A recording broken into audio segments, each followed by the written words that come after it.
Cuba ఒక పెద్ద ద్వీపము. క్యూబాను ప్రపంచంలోని చక్కెర గిన్నె అని పిలుస్తారు. క్యూబా ఉత్తర కరీబియన్ ప్రాంతంలో గలదు. ఈ ప్రాంతం కరీబియన్ సముద్రం, మెక్సికో అఖాతము, అట్లాంటిక్ మహాసముద్రముల కలయికల ప్రాంతం. క్యూబా అమెరికా, బహామాస్కు ఆగ్నేయ దిశలోను, టర్క్స్, కైకోస్ ద్వీపాలు, హైటీలకు పశ్చిమాన, మెక్సికోకు తూర్పున, కేమెన్ ద్వీపాలు, జమైకాలకు దక్షిణాన ఉంది. దేశ రాజధాని నగరం హవానా అతిపెద్ద నగరంగా కూడా ప్రత్యేకత కలిగి ఉంది. ఇతర ప్రధాన నగరాలలో శాంటిగో డి క్యూబా, కాంగువా నగరాలు ప్రధానమైనవి. కరీబియన్ ద్వీపాలలో క్యూబా అతిపెద్ద ద్వీపం. జనసంఖ్య 11 మిలియన్లు. స్పానిష్ కాలనైజేషన్కు ముందు 15వ శతాబ్దం చివరిలో క్యూబాలో అమెరిండియన్లు నివసించారు. 1898 స్పానిష్ అమెరికన్ యుద్ధం జరిగే వరకు క్యూబా స్పానిష్ పాలనలో ఉంది. తరువాత క్యూబాకు నామమాత్ర స్వతంత్రం లభించింది. 1902 వరకు యునైటెడ్ స్టేట్స్ ప్రొటెక్టరేట్గా ఉంది. తాత్కాలిక రిపబ్లిక్గా క్యూబా 1940లో రాజ్యాంగం విధానం రూపొందించుకోవడానికి ప్రయత్నించింది. 1952లో ఫుల్జెన్సియో బాటిస్టా నియంతృత్వ పాలనకు వ్యతిరేకంగా రాజకీయ తిరుగుబాటు, ప్రజాందోళనలు ఉచ్ఛస్థాయికి చేరుకున్నాయి. అశాంతి, అస్థిరత, క్యూబన్ తిరుగుబాటు 1959కి దారితీశాయి. బాటిస్టా పదవి నుండి తొలగించబడిన తరువాత ఫిడెల్ కాస్ట్రో నాయకత్వంలో కొత్త ప్రభుత్వం స్థాపించబడింది. 1965 నుండి క్యూబాను communist party of Cuba పాలించింది.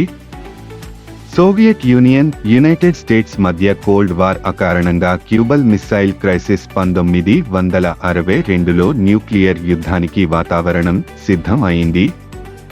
Marxist, Leninist, socialist స్టేట్గా మిగిలిన అతి కొన్ని దేశాలలో క్యూబా ఒకటి. స్వతంత్ర పర్యవేక్షకులు మానవ హక్కుల ఉల్లంఘన, విచారణరహిత ఖైదు వంటి విషయాలను విమర్శిస్తూ ఉంటారు. ప్రపంచంలోని అతిపెద్ద ద్వీపాలలో 17వ స్థానాన్ని ఆక్రమిస్తోంది.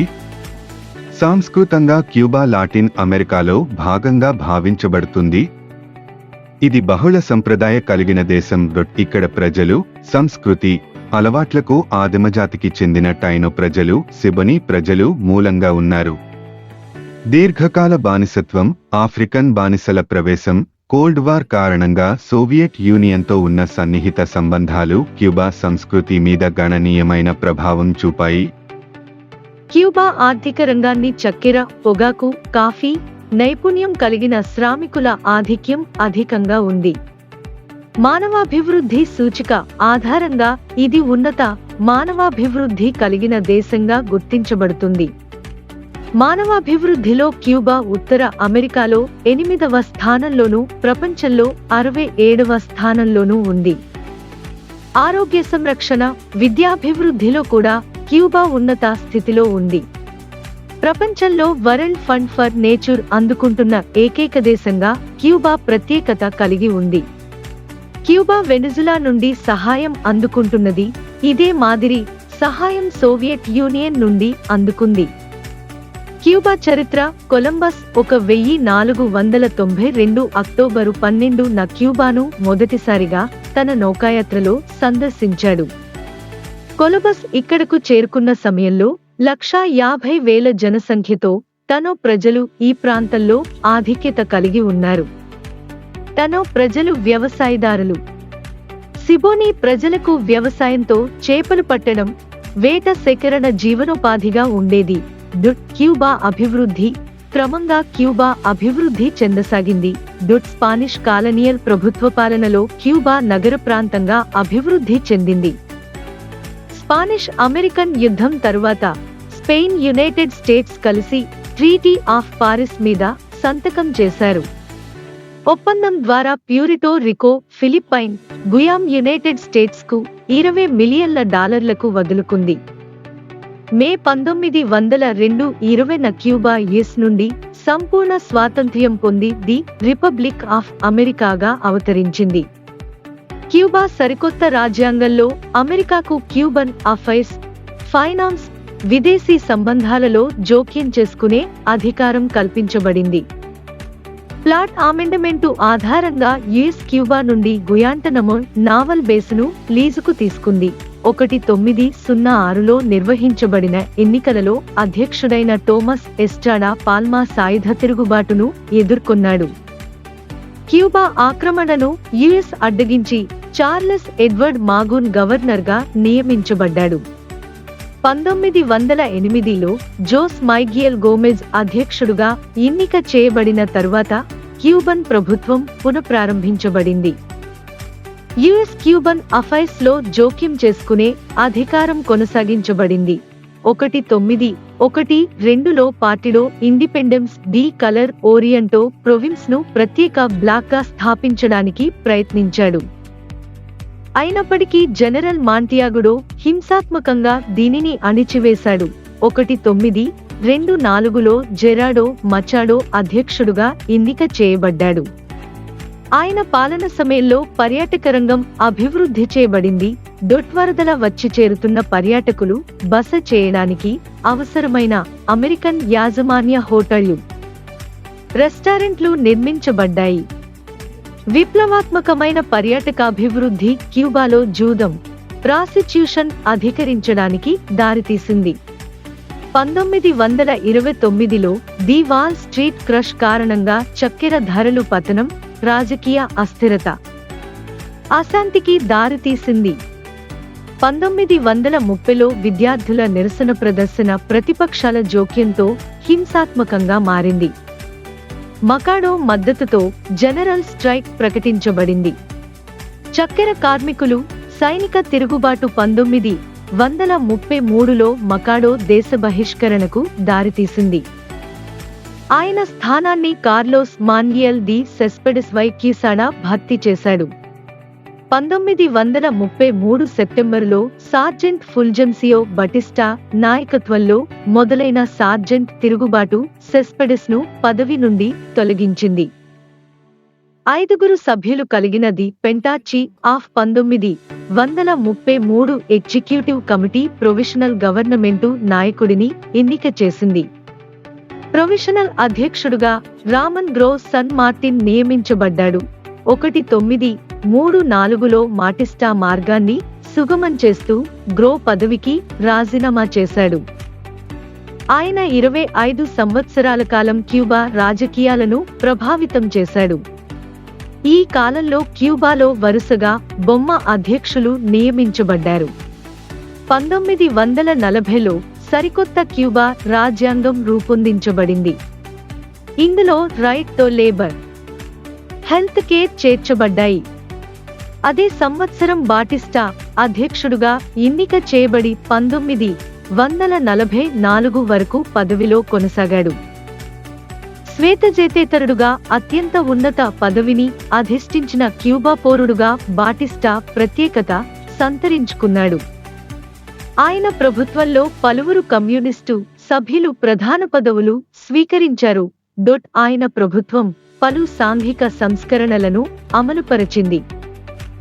అధ్యక్షుడు బాటిస్టా ఫ్రాంకోయిస్ట్ స్పెయిన్ మీద దాడి చేసి పాలనను పతనం చేయమని యుఎస్ లాటిన్ అమెరికాకు సలహా ఇచ్చినప్పటికీ క్యూబన్ సైన్యం రెండవ ప్రపంచ యుద్ధంలో భాగస్వామ్యం వహించలేదు.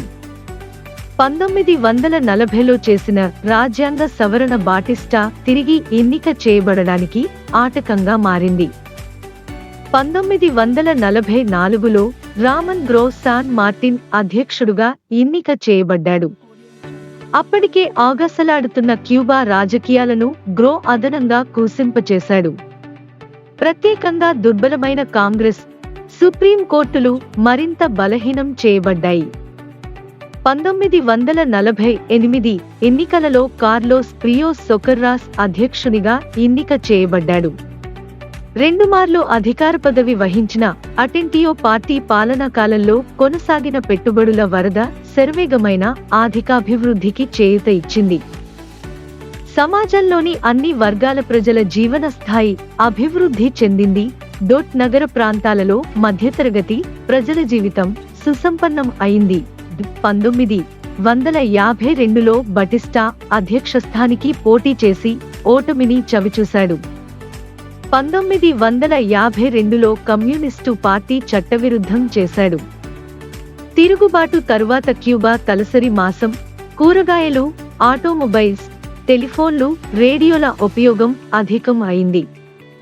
బీదవారిగా పరిగణించబడిన జనసంఖ్యలో 3వ వంతు ప్రజలు కూడా వీటిని కొంత ఉపయోగించగలిగినంతగా అభివృద్ధి చెందారు. 1958లో లాటిన్ అమెరికన్ దేశాల స్థాయిలో అధికంగా అభివృద్ధి చెందిన దేశాలలో క్యూబా ఒకటిగా పరిగణించబడుతుంది. మరొకవైపు లాటిన్ అమెరికా దేశాలలో నెలకొన్న అత్యధికమైన లేబర్ యూనియన్ విశేషాధికారాలు క్యూబాను బాధించాయి. ఇందులో విధుల నుండి తొలగింపు, నిషేధాలు, మెకానైజేషన్ భాగస్వామ్యమవహించాయి. పెద్ద స్థాయిలో నిరుద్యోగం, వ్యవసాయదారుల సమస్యలు అసమానతలకు దారితీశాయి. 1933–1958 మధ్య క్యూబా విస్తరించిన ఆర్థిక సవరణలు ఆర్థిక సమస్యలు అధికరించడానికి దారితీశాయి.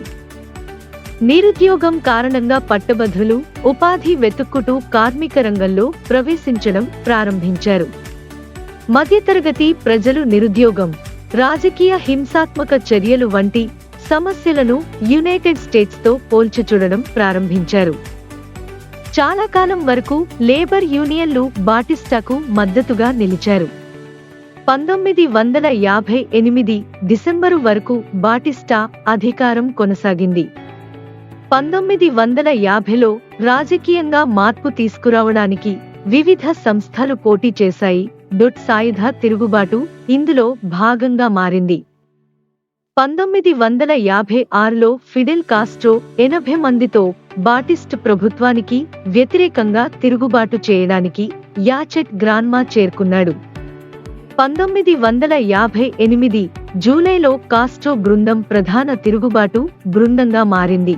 1958లో సియేరా మాస్ట్రాలో ప్రజాందోళన తీవ్రరూపం దాల్చింది. కాస్ట్రో పోరాటవీరులు శాంటా క్లారాను స్వాధీనం చేసుకున్న తరువాత జనవరి 1959 బాటిస్టా కుటుంబంతో డొమినికన్ రిపబ్లిక్కు పారిపోయాడు. జనవరి 1959 కాస్ట్రో దళాలు రాజధాని నగరంలో ప్రవేశించాయి. తర్వాత ది లిబరల్ బరల మాన్యుయేల్ ఉర్రుషియా అధ్యక్షుడయ్యాడు. 1959 నుండి 1966 మధ్య క్యూబన్ పోరాటవీరులు ఎస్కాంద్రే పర్వత ప్రాంతంలో 6 సంవత్సరాల తిరుగుబాటు కొనసాగింది. ప్రభుత్వాధికారులు చివరికి తిరుగుబాటును అణిచివేశారు.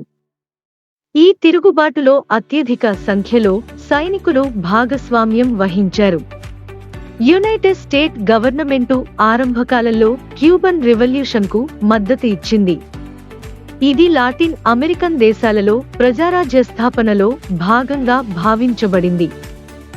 కాస్ట్రో కమ్యూనిస్టు పార్టీని వందలాది మరణశిక్షలను చట్టబద్ధం చేయడం రెండు దేశాల మధ్య సంబంధం క్షీణించడానికి కారణంగా నిలిచాయి.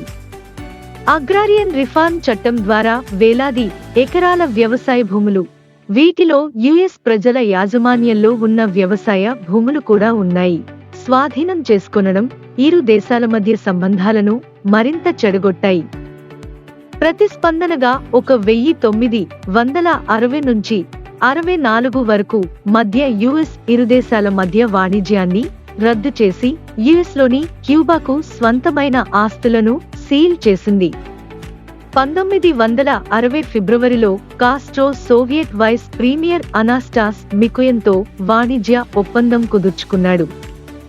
1960లో ఐసన్ హోవర్ సిఏ ప్రణాళికకు అనుమతి ఇచ్చిన తరువాత క్యూబన్ ఆశ్రితులకు కాస్ట్రోకు వ్యతిరేకంగా పోరాడడానికి శిక్షణ ఇవ్వబడింది. 1961 ఏప్రిల్ 14 దాడి బే ఆఫ్ పిగ్స్ ఇన్వేషన్గా వర్ణించబడింది. నౌకల ద్వారా క్యూబాకు చేరుకున్న 1400 మంది బే ఆఫ్ పిగ్స్ దళం కాస్ట్రో ప్రభుత్వాన్ని పడగొట్టడంలో విఫలం అయింది. 1962లో ఆర్గనైజేషన్ ఆఫ్ అమెరికన్ స్టేట్స్ నుండి క్యూబాను సస్పెండ్ చేయబడింది. తరువాత అదే సంవత్సరం క్యూబాకు వ్యతిరేకంగా అధిక నిర్బంధాలు విధించబడ్డాయి. 1962 అక్టోబరులో క్యూబన్ మిస్సైల్ క్రైసిస్ సంభవించింది. 1963 నుండి క్యూబా యుఎస్ఎస్ఆర్ నేతృత్వంలో పూర్తిస్థాయి కమ్యూనిస్టు పార్టీగా మారడం మొదలయ్యింది. 1970లో ప్రజాజీవన స్థాయి పతనం కావడం ప్రజలలో అసంతృప్తిని కలిగించింది. 1970లో ఫిడెల్ కాస్ట్రో తన ప్రసంగంలో ఆర్థిక విధానాల వైఫల్యాన్ని అంగీకరించాడు. 1975లో క్యూబాకు వ్యతిరేకంగా విధించబడిన యుఎస్ ఆర్థిక నిర్బంధాలను తొలగించింది. 1991లో సోవియట్ యూనియన్ పతనం తరువాత కాస్ట్రో పాలనాపరంగా పలు సమస్యలను ఎదుర్కొన్నాడు. ఇది క్యూబా ప్రత్యేక కాలంగా పేర్కొనబడింది. $4 నుండి $6 బిలియన్ విలువైన సోవియట్ వార్షిక రాయితీలు రద్దు చేయబడిన తరువాత క్యూబా ఆర్థికపతం ఆరంభం అయింది. ఆర్థిక మాంద్యం ప్రభావం ఆహారం, ఫ్యూయల్ మీద అధికంగా ప్రభావం చూపింది. 1993 వరకు క్యూబా ప్రభుత్వం అమెరికా సహాయంగా అందించబడిన ఆహారం, ఔషధాలు, నిధి సహాయాన్ని అంగీకరించలేదు. చైనా క్యూబాకు సరికొత్తగా ఆయిల్ సరఫరా అందిస్తుంది. అదనంగా వెనిజులా గత అధ్యక్షుడు హ్యూగో చావెజ్, ఎవో మొరలెస్, బొలీవియా అధ్యక్షుడు సంకీర్ణంగా గ్రెనడాకు ఆయిల్, గ్యాస్ సరఫరా, ఎగుమతి చేస్తున్నారు. 2008 ఫిబ్రవరిలో ఫిడెల్ కాస్ట్రో క్యూబా అధ్యక్ష పదవికి రాజీనామా చేస్తున్నట్లు ప్రకటించాడు. ఫిబ్రవరి 24న ఆయన సహోదరుడు రౌల్ కాస్ట్రో కొత్త అధ్యక్షుడుగా ఎన్నిక చేయబడ్డాడు. 2009 జూన్ మాసంలో the Organization of American States 47 సంవత్సరాల క్యూబన్ సభ్యత్వాన్ని రద్దు చేయాలని నిర్ణయించింది. 2014 డిసెంబరులో క్యూబన్ అధికారులు, అమెరికన్ అధికారులు అమెరికా అధ్యక్షుడు బారక్ ఒబామాతో కలిసి చర్చలు జరిగాయి. చర్చల ఫలితంగా అలాన్ గ్రాస్, 50 మంది ఖైదీలు, అనామధేయ యునైటెడ్ స్టేట్స్ ప్రతినిధులు విడుదల చేయబడ్డారు. క్యూబా ప్రభుత్వం సోషలిస్టు విధానాలకు కట్టుబడి ఉంది. ప్రభుత్వం ఆర్థిక రంగాన్ని అధికంగా స్వయంగా నియంత్రిస్తుంది. ఉత్పత్తిలో అధిక భాగం ప్రభుత్వానికి స్వంతమైన సంస్థల నుండి ఉత్పత్తి చేయబడుతూ ఉంటుంది. ఉద్యోగులకు అధికంగా ప్రభుత్వం ఉపాధి కల్పిస్తుంది. సమీపకాలంలో ప్రైవేట్ రంగం నుండి ఉపాధి సౌకర్యాలు అభివృద్ధి చెందాయి. ఏ సంస్థ అయినా క్యూబన్ పౌరుని ఉద్యోగంలో నియమించిన తరువాత వేతనం ప్రభుత్వానికి చెల్లించాలి. ప్రభుత్వం ఉద్యోగికి వేతనం చెల్లిస్తుంది. క్యూబాలో డ్యూయల్ కరెన్సీ విధానం అమలులో ఉంది. ధరలు క్యూబన్ పెసోస్లో ఏర్పాటు చేయబడతాయి.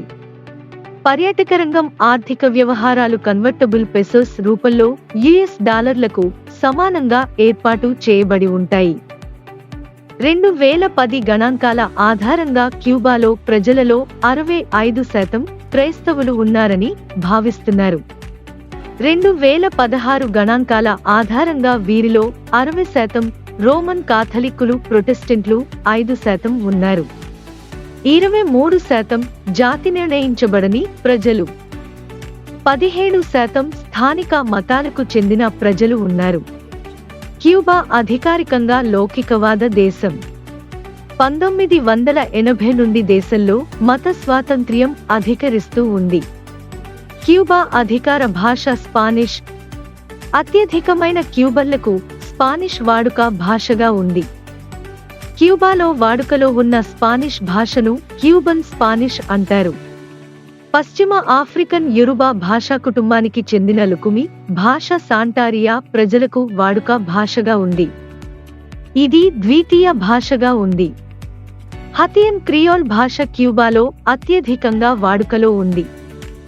హతియన్ వలస ప్రజలు, హతియన్ సంతతికి చెందిన ప్రజలకు ఇది వాడుక భాషగా ఉంది. ఇతర భాషలలో గల్సియన్, కొరిసియన్ భాషలు ప్రధానమైనవి.